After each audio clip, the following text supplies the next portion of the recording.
అందరికీ నమస్తే అండి. ఈరోజు నేను ఒక స్వీట్ తయారు చేస్తున్నాను.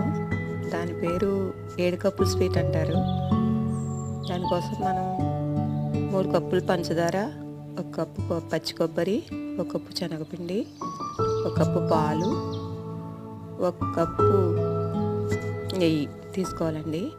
ఇవి మైసూర్పాక్ చేసినట్టు కాకుండా మొత్తం అన్నీ కలిపి ఒకసారి వాటిలో వేసుకొని అడగంటకుండా కలుపుతూ ఉండాలి.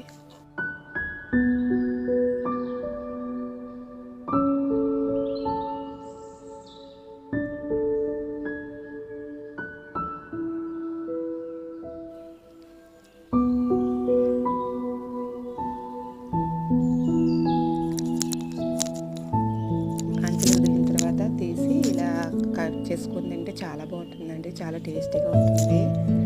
ఇది మైసూర్ పాక్ కన్నా కూడా చాలా టేస్టీగా ఉంటుంది. ఒకసారి మీరు